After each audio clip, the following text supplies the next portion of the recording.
Ok les amis, aujourd'hui c'est samedi. Bibou est là. Elle est très studieuse. Elle est dans la cuisine. Elle a pris une chaise. Elle s'est pas mise sur la table du salon, je ne sais pas pourquoi. Parce qu'Elena apparemment l'ennuyait. Donc elle a délocalisé son espace de travail dans la cuisine. Voilà. C'est assez surprenant, non? Je suis plutôt bien ici en fait. En fait, tu peux avouer que juste t'aimes bien cette pièce. Ah ouais, j'adore cette pièce. En plus, comme je suis proche de la véranda, je vois le jardin en même temps et ça me permet de travailler sur ce que je suis en train de faire. C'est vrai que la vue est pas mal. Ouais, c'est vrai Après, que la vue est pas mal. Mais le désordre, Bibou. Non, c'est vrai qu'il y a un désordre à moi, il y a mes cartes. Mais il n'y a pas de désordre, c'est juste des enfants qui sont là. Oui, mais je suis en train de travailler sur la future implantation de nos arbres fruitiers. Voilà. Et je réfléchis beaucoup parce qu'il y a des choses qu'il va falloir palisser. Oula, qu'est-ce que c'est que ce mot? Palisser, alors attention, j'en apprends tous les jours avec Bibou. Palisser. Alors je connais le mot pâtisser, hein, qui a été mis à la mode par M6, que je ne connaissais pas, que je trouvais ça assez bizarre ce mot. Mais alors là, palisser, ça veut dire quoi? Faire des palissades? Non, mais c'est-à-dire, en fait, tu mets des piquets avec une... Tu fais une palissade. Avec des fils de fer en transversal là. C'est ça, voilà. À tu mets deux quoi. piquets, tu mets tes trucs et puis voilà. Et puis selon ce que tu plantes, ça va courir dessus. Ah ben j'étais pas loin, j'avais compris.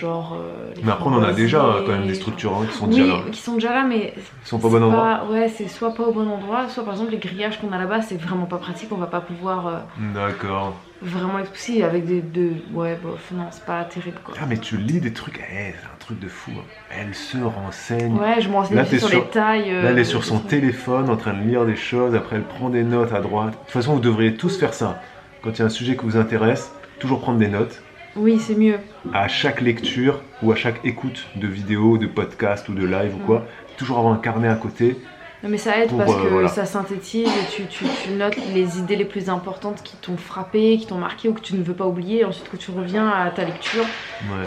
C'est comme ça que les informations s'ancrent dans la tête, et c'est pareil d'ailleurs quand on révise ou on fait des études. Hein. Et il y a une abonnée qui a mis un commentaire là, il n'y a pas longtemps, je l'ai vu passer, qui disait qu'elle aime bien quand tu parles de jardinage, parce que même si elle aussi, elle a regardé déjà toutes les vidéos de Damien, du Jardin des Merveilles, de Popote et Popote, etc. Et ben le fait que toi tu reformules avec des mots différents, oui, ça permet d'avoir la même information mais de l'intégrer différemment parce qu'elle est reformulée, et qu'en fait la reformulation permet... Parfois ça synthétise mieux, ça permet une meilleure compréhension aussi. Voilà, une meilleure assimilation assimilation et compréhension. Et ça donne une confirmation du fait que tu as compris le truc aussi. C'est vrai, ouais c'est vrai, ouais. Effectivement, donc voilà, c'est intéressant, effectivement. Ça fait plaisir de voir que des pros du jardin aiment bien écouter Bibou parler du jardin. Ouais, j'avoue, ça me fait très très plaisir. Parce que, effectivement... Ça veut dire que je ne dis pas que des bêtises. Ouais, même tu dis peut-être des choses qu'ils savent déjà. Oui. Mais ça les conforte. Ça vous conforte dans vos connaissances, c'est très bien. Voilà. Ou alors ça les conforte dans l'idée qu'ils veulent pas faire comme toi, qu'ils veulent faire différemment. Oui, parce que ce n'est pas une science. Ah bah... Exact. C'est ça, c'est vraiment chacun s'adapte. C'est ça. Ouais. Chacun fait un peu comme il le sent. C'est comme tu vois, des fois je pense par exemple au fait de la gestion par exemple des larves, des limaces et tout ça. Elle sera pas la même par exemple pour nous qui avons un grand terrain, que on peut avoir des oiseaux et des hérissons qui viennent manger une partie des limaces, alors que par exemple ma soeur qui habite quelque part où il y a beaucoup de maisons, en lotissement, il y a très peu de terrain. Donc forcément, il y aura des limaces, mais il n'y aura pas beaucoup de prédateurs de limaces, quoi. Donc forcément, la gestion de la limace ne sera pas la même. Ouais, c'est vrai. Tout est différent. Tout est différent, on s'adapte en fonction de ce qu'on a. C'est beau la nature. Là, je me renseigne sur tous les petits fruits rouges, cassis, groseilles, framboisiers, casseilles, mûres et compagnie. Voilà, je suis dans les ronces. N'oublie pas, Léna, de mettre toutes tes pièces avant sur ta table, bien comme il faut. Hein. Et Léna, elle est en atelier BTP. Voilà, BTP, elle est en plein chantier. Là, elle va nous construire un F5, je crois. Je crois que c'est un 5 pièces là qu'elle nous fait.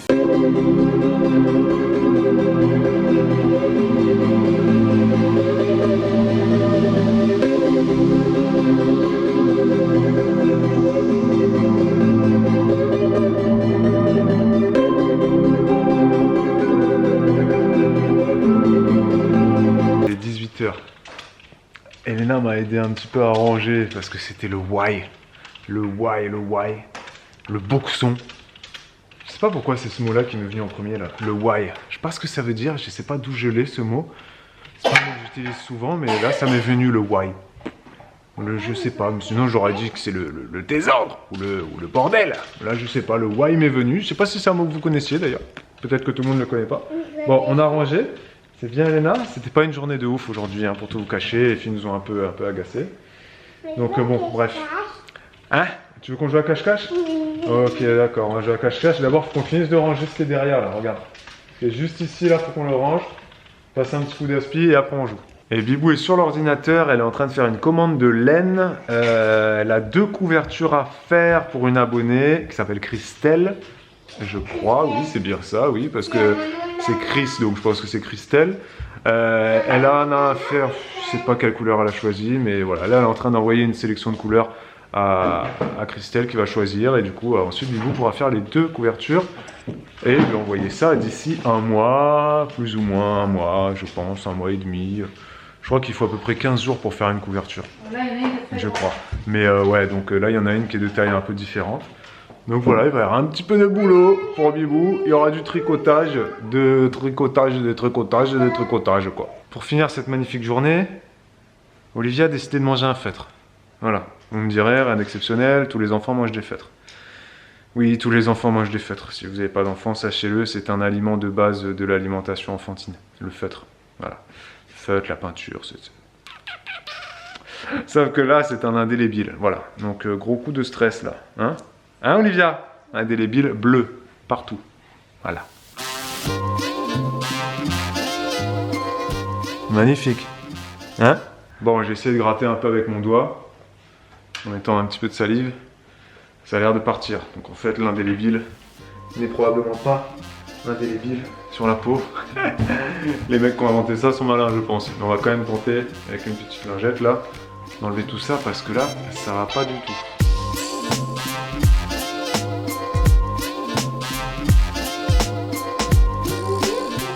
Ok, c'est bon, allez go. C'est bon, c'est parti. Plus de peur que de mal. Donc voilà, message à tous les parents ou à tous les gens qui ont envie de se faire un kiff et de manger du feutre. Sachez que le feutre indélébile part quand même sur la peau. Voilà, après c'est bon à savoir, t'as pas besoin de te mettre de l'alcool ou de l'acétone ou de je ne sais pas quoi, ou du white spirit. Ça va. Après, il y a peut-être des feutres indélébiles qui sont plus indélébiles que d'autres. Là, c'était du indélébile Super U ou Intermarché, donc pas cher. Et vous l'avez peut-être remarqué, j'ai utilisé ça pour nettoyer Olivia. Nous, on n'a pas de sopalin à la maison, c'est des lingettes comme ça, lavables que Bibou a fait. Vous avez déjà dû les voir plein de fois dans les vlogs, mais c'est vrai qu'on n'a jamais parlé. Donc ça, c'était, je sais plus quel tissu elle avait récupéré, c'est du tissu éponge, sûrement. Je sais plus exactement ce qu'elle avait fait, mais voilà, les vieilles serviettes de bain ou même des vêtements. Il y a plein de choses comme ça qu'elle a réutilisées et qu'elle a coupé en petits carrés comme ça pour faire des lingettes. Et du coup, il n'y a pas de sopalin. Nous, à la maison, on utilise ça pour nettoyer la bouche, la table, plein de choses. Enfin, c'est toute l'utilisation que le sopalin peut avoir. Et ben nous, on l'a avec ces petites lingettes lavables que vous pouvez faire vous-même. Voilà, ou ça s'achète aussi, je pense, tout fait. Ça permet de ne pas utiliser de sopalin. Et pour les plus grosses surfaces, genre nettoyer la table, on utilise ça. Alors ça, vous reconnaîtrez si vous utilisez les couches lavables. Ça, c'est des carrés de couches lavables. Donc on utilisait ça quand Elena était petite. C'était les couches lavables, je sais plus, TE1, TE2, enfin moi je me rappelle plus exactement. C'est ça, ça va avec les couches lavables. Mais maintenant, on n'utilise plus ça, on est passé à d'autres modèles. Et donc on a gardé ça. C'est un format très adapté pour nettoyer la table, c'est un carré. Voilà, donc si vous avez ça chez vous parce que vous avez fait les couches lavables un jour dans votre vie, vous pouvez l'utiliser comme un torchon. C'est plus petit qu'un torchon. Ça a la taille d'un sopalin un peu plus grand et c'est surtout lavable, donc c'est plus écolo, machin. Et voilà, bref, c'était le petit passage, on n'a pas de sopalin. Et comme on se retrouve, on ne s'est pas on ne s'est pas vu beaucoup aujourd'hui. D'ailleurs, sachez que quand vous ne me voyez pas beaucoup dans les vlogs, ce n'est pas parce que Babou monopolise la caméra, mais c'est parce que je ne suis pas d'humeur. Voilà, d'ailleurs pour lui c'est pareil, quand vous le voyez pas généralement c'est parce qu'il n'est pas d'humeur. Et là aujourd'hui j'étais pas d'humeur, j'ai passé une pas très bonne journée Et quand je suis comme ça, plutôt que de m'énerver, de crier et compagnie, j'ai tendance à m'isoler, même à la maison. Hein. Donc vous m'avez pas vu beaucoup, mais Babou non plus ne m'a pas vu beaucoup. Et les grandes ne m'ont pas vu beaucoup non plus. J'étais avec Noémie beaucoup aujourd'hui à faire des trucs parce que les grandes sœurs m'ont souvent fatiguée. Mais bref, la journée est terminée. Maintenant, je viens de me fatiguer les neurones parce que je viens de me faire des produits en croix, des calculs et tout ça. Parce que pour la petite anecdote, donc Christelle, Christelle pas ma Christelle de Narbonne, hein, mais Christelle abonnée, m'a commandé 2 couvertures sur Utip, et il y en a une, c'est une couverture de naissance, et il y en a une qui est pour sa plus grande fille. Et donc voilà, elle m'a demandé une pointure, j'allais dire, une taille un peu plus grande, mais avec le même modèle. Donc j'ai dû faire des calculs savants pour voir combien de pelotes il me fallait, pour voir combien de mailles il fallait que je fasse, combien de rangs il fallait que j'augmente par rapport à mes différents motifs pour que ça colle bien, que ce soit harmonieux et compagnie. Voilà, parce que je vais pas agrandir un motif et pas les autres, mais voilà, il fallait que ça reste cohérent par rapport à la taille souhaitée. Bref. Ça fait au moins une demi-heure que Bibou elle fait des produits en croix, des calculs. Eh, le tricot les gars. C'est aussi des maths. Hein. Non mais tu sais, le tricot c'est un truc de mamie, tu sais, dans l'inconscient, même dans moi aussi avant je pensais que... Mais c'est pas si facile que ça en fait. Bah ça faut faire preuve d'un peu de logique et de logistique. Il y a beaucoup de logique et de calcul, et effectivement quand tu vas grandir, faire des diminutions, des augmentations ou des changements de machin, ouais. Ça fait une demi-heure qu'elle a fait ses calculs. Oui, après je suis pas très vive ce soir, donc c'est aussi pour ça que j'ai pris un peu de temps. Du coup je me suis refait des calculs pour voir si j'étais bien sûre du truc. Parce que voilà, tu sais, quand t'as des bordures par exemple, tu peux pas juste rajouter des mailles, il faut que ce soit, ça tombe bien, que t'aies bien le bon nombre de mailles, que ce soit, si t'as des motifs qui sont par 6, par 5, ça te change tout quoi, tu vois. Ah, les tricoteurs, vous avez tout compris. Voilà, donc c'est fait, maintenant je me suis noté mon truc, et puis j'ai commandé la laine, il n'y a plus qu'à recevoir et me lancer dans le projet. Mais j'en ai une que je dois terminer actuellement, donc il faut que je la termine avant de pouvoir commencer les 2 autres. C'est une usine. Une usine. N'exagérons rien, mais... C'est artisanal, oui. C'est quelques pièces, par-ci par-là, quelques pièces. Ouais. Oui, on peut dire des pièces, parce que là, pour le coup, c'est... Voilà, c'est ça. Les amis, c'est de la haute couture. Merci pour votre attention. C'est de la haute tricoture. Merci pour votre attention. Oui. On vous laisse plein de couleurs. Nous sommes orange et rouge ce soir. Ouais, c'est rare qu'on soit aussi coloré. Ouais. C'est un de mes pulls préférés. Voilà, je sais pas si vous l'avez remarqué. C'est pour accompagner le soleil qui est avec nous depuis. Enfin, il est quelque part. Il est caché derrière les nuages et la pluie. Il est loin, le soleil, je pense qu'il est loin, il est au niveau de... Mes radis ont germé au fait, je sais pas si je vous l'ai dit, mais... Je pense que le soleil doit être resté... Enfin, ils ont levé, tranquille. Ouais. Je pense que le soleil doit être resté bloqué au niveau de Perpignan, oui. Narbonne. Oui. Il a pas capté qu'on était parti. Après, je sais pas s'il fait... Du coup, il a pas envie de venir avec nous, tu vois, là, il est pas dans le délire de ranger. En ce moment, c'est pas... En ce moment, non, mais il y était la semaine dernière. Oui, heureusement. Reviens vite, mon ami. Ouais, mais il va revenir avec le froid bientôt. Ah, ok. Allez, à demain. Et le confinement. Ah, ok. À demain. Ciao.